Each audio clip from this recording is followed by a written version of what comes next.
Nah, perkenalkan nama saya Benya Christian Waruwu, NIM 19030302054. Di sini akan saya menjelaskan jenis-jenis tumbuhan air pada makalah saya. Nah, tumbuhan air merupakan tumbuhan yang tinggal di sekitar air dan di dalam air yang berfungsi sebagai produsen penghasil energi pada suatu ekosistem. Fungsi tumbuhan air secara alamiah beraneka ragam, antara lain yaitu tumbuhan mikroskopik yang berfungsi membentuk dasar rantai makanan, alga dan tumbuhan berbunga yang berfungsi sebagai memberikan tempat perlindungan dan habitat bagi ikan, unggas, dan kehidupan lainnya. Sumber oksigen bagi hewan dan dapat menyerap nutrisi dan menyaring polutan yang menstabilkan dasar perairan dan sebagai ornamental tumbuhan hias. Nah, jenis tumbuhan air berdasarkan sifat hidupnya yaitu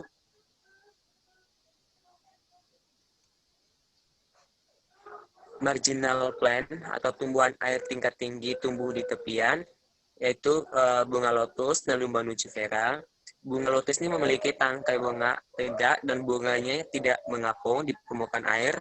Tangkainya berbentuk tabung yang kosong di tengahnya untuk jalan lewat udara. Tinggi tanamannya sekitar 1-1,5 meter.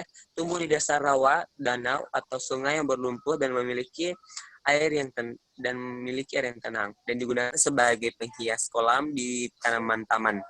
Kedua itu Sconoeplectus lacustris yang tumbuh setinggi 3,5 meter dengan batang setebal 5-15 mm. Sebagian besar daunnya tereduksi menjadi selubung tanpa bilah di sekitar batangnya, tetapi bilah daun yang panjangnya hingga 100 cm dapat terbentuk di bawah air.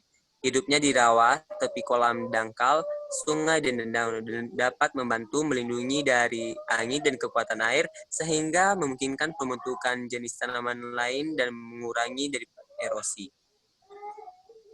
Selanjutnya itu Scyphoides Saloskemus. Tanaman air ini termasuk kategori atau keluarga rumput-rumputan yang tingginya bervariasi antara 1,5 sampai 5 meter dan tumbuh dengan cepat dan mendesak. Tanaman ini sehingga di tempat tertentu sering disebut gulma, yang berarti tumbuhan yang termasuk bangsa rumput yang mengganggu bagi kehidupan tanah. Tumbuh di tempat yang bisa menahan air seperti di rawa-rawa, di tepi danau, di tepi sungai, di delta, dan di lahan yang basah, bahkan di tepi laut, dan dapat digunakan sebagai penahan erosi karena akar terbelaut cukup kuat memegang tanah. Selanjutnya itu free floating plant atau tumbuhan terapung. Pertama itu eceng gondok atau Echiumyas crassites, yang tanaman berumur perennialnya yang mengapung jika airnya dalam atau berakar jika airnya dangkal. Tanaman ini berkembang biak secara vegetatif atau generatif dan termasuk tanaman yang cepat berkembang biak. Tumbuh di kolam dangkal, tanah dan basah dan rawa, aliran air yang lambat, danau tempat penampungan air dan sungai, dan bermanfaat sebagai zat hara yang baik tubuh dan sebagai tempat bertelurnya ikan. Selanjutnya itu selada air atau kapu-kapu yang dengan nama Latin Pistia stratiotes, yang daunnya berwarna hijau atau hijau kebiruan dan berubah kekuningan saat tua dengan ujung membulat dan pangkal agak meruncing. Ukuran daunnya memiliki panjang sekitar 2-10 cm dengan lebar antara 2-6 cm. Banyak ditemui di kolam maupun perairan yang tenang, danau, rawa, hingga sungai yang aliran airnya tidak deras, dan dapat digunakan sebagai penghias tanaman hias air dan sebagai pembersih dan dari pencemaran air. Selanjutnya yaitu water spangless atau Salvina minimal. Daunnya berukuran kecil dan lonjong, panjangnya berkisar antara 0,4 sampai 2 cm. Daunnya tumbuh dalam kelompok yang terdiri dari 3 buah dengan 2 daun mengambang di permukaan dan 1 daun membelah yang menggantung di bawahnya. Salvina minima umumnya tumbuh di permukaan air tawar yang tenang atau bergerak lambat seperti danau, kolam, dan kanal. Fungsinya untuk kolam ikan yaitu sebagai filter alami pada kolam sehingga parameter air lebih stabil. Selanjutnya itu emergent plant atau tumbuhan yang mencuat. Yang pertama itu mensiang atau Scyphus grossus yang tergolong ke dalam gulma sedges yang batangnya mendong seperti batang rumput, tetapi mempunyai ruas-ruas yang lebih panjang dan berbentuk segitiga, memiliki 3 baris dan agak keemasan pada tumbuhan yang masih muda. Pada umumnya hidup di lahan basah atau daerah berair dan dapat digunakan sebagai tumbuhan perangkap untuk OPT pada tanaman padi dan untuk pengolahan limbah cair secara alami dari industri. Selanjutnya itu pandan air atau Ponderia caudata yang berbunga sepanjang tahun dan mencapai tinggi kira-kira 1 meter lebih. Tangkainya panjang menopang daun yang menyerupai hati tapi memanjang 25 cm. Setiap tangkainya tanaman ini sedikitnya memiliki 2-4 helai daun. Warnanya biru keunguan kecil-kecil berkerumun dalam tandan pada tangkai yang menjulang dan dapat ditemukan di daerah di mana permukaan air berfluktuasi secara alami. Dan perannya itu menstabil lingkungan perairan dan dapat meningkatkan pengendapan. Selanjutnya itu bambu air atau Echinacea himalae atau di mana morfologinya itu bentuk yang kecil dibandingkan dengan tanaman yang bambu lainnya. Tingginya hanya sampai sekitar 3 meter saja, batang yang berdiameter sangat kecil dan berwarna hijau segar. Pada rongga batangnya terdapat daun yang keluar di antara sendi-sendi seperti berbentuk cincin coklat. Di mana habitat aslinya dari tanaman ini yaitu daerah basah, dan beberapa manfaat tanaman hias bambu ini yaitu sebagai pembersih kolam, dan sebagai pembawa hoki, dan sebagai penenang jiwa. Selanjutnya itu submerged plant atau di bawah air. Pertama yaitu Hydrilla verticula yang memiliki akar berwarna kekuning-kuningan yang tumbuh di dasar air dengan kedalaman sampai 2 meter. Batangnya tumbuh dengan panjang 1-2 cm dengan 2-8 helai daun yang tumbuh pada lingkaran batangnya. Hidup di kolam maupun danau yang airnya relatif jernih atau tidak keruh, yang dimana berfungsi sebagai zat hara dan dapat menunjukkan kadar cair dalam limbah. Selanjutnya itu Elodea canadensis. Tanaman muda awalnya dimulai dengan batang semai dengan akar yang tumbuh di lumpur di dasar air. Akar adventir selanjutnya diproduksi pada interval di sepanjang batangnya yang mungkin menggantung bebas di air atau berlabuh ke dasar. Tumbuh pada tanpa batas di ujung batang atau berlabuh ke dasar.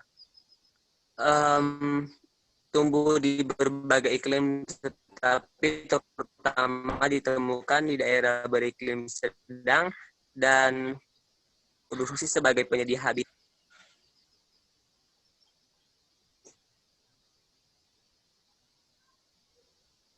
Selanjutnya itu Egeredensa. Egeredensa itu taman air yang tumbuh di air hingga kedalaman 4 meter atau 13 kaki dengan batang yang menjutai hingga 2 meter atau lebih panjang lagi, yang menghasilkan akar dengan interval di sepanjang batang, di mana sistem batang tanaman akan tumbuh hingga mencapai permukaan air, di mana ia akan mulai menyebar dan menciptakan kanopi bunga tebal yang menghalangi cahaya mencapai tanaman di bawahnya. Dan dapat ditemukan di berbagai tipe perairan tawar seperti danau, waduk, kolam, serta sungai berarus lemah dan dapat tumbuh di air hingga kedalaman per meter. Dan kegunaannya sebagai penyerap nutrisi dan sedimentasi partikel dari kolam air.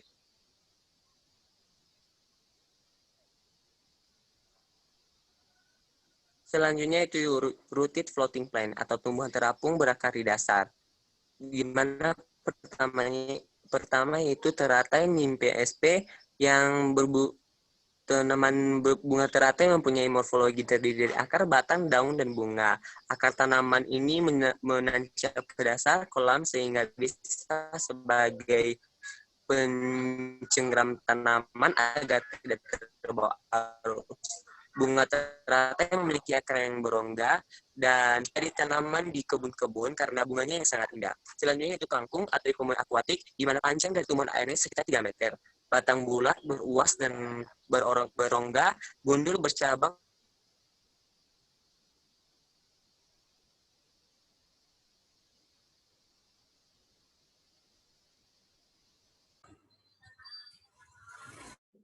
bercabang berwarna hijau dan tumbuh menjalar. Daun tunggal dan bertangkai panjang letak berseling. Helaian daunnya berbentuk segitiga memanjang tepi rata dan pangkalnya berbentuk biji. Dan dapat mencegah dan mengobati peradangan dan menunjukkan risiko terkait penyakit kronis seperti penyakit jantung. Selanjutnya floating blower atau Utricularia inflata. yang tidak memiliki akar atau daun sejati, di mana stolon dan filiform adalah batang vegetatif utama tanaman dan dapat mencapai panjang 1 meter atau lebih, tetapi tebalnya hanya 1-2 meter. Dan mendiami lingkungan perairan seperti danau, parai, dan rawa dari perairan dangkal hingga dalam di ketinggian rendah. Dan dapat digunakan sebagai bantuan dalam budidaya spesies yang sangat sulit seperti Alfondaria fasciculosa. Selanjutnya yaitu floating island plant atau tumbuhan pulau terapung.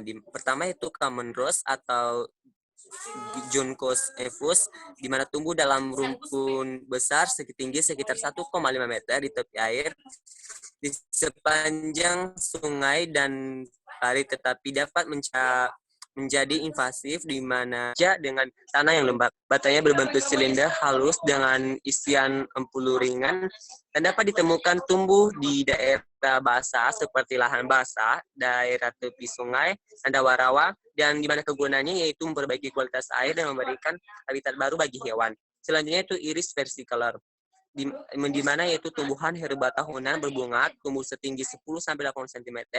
Dia cenderung membentuk rumpun besar dan rimpang yang tebal dan merambat daunnya dilipat pada pelepas sehingga membentuk kipas datar yang tumpang tinggi dan tumbuh di daerah basah di hutan dan padang rumput dan di sepanjang garis pantai danau, sungai, dan kolam. Selanjutnya yaitu rose mallow atau hibiscus laevis. Tumbuhan air ini tingginya 3-6 kaki, di mana bercabang sedikit, batangnya tereteh dan gundul, daun penggantinya memiliki panjang hingga 6. Mereka biasanya dibagi menjadi 3-5 lobus runcing dan marginnya bergerigi krenet. Daun dengan 3 lobus menyerupai tombak abad pertengahan karena lobus tengah lebih panjang daripada 2 lobus lateral. Habitatnya meliputi rawa-rawa, daerah rendah di sepanjang sungai dan telaga, dan pulau-pulau basah di tengah sungai atau telaga. Demikianlah penjelasannya, semoga dapat bermanfaat bagi kita semua. Terima kasih.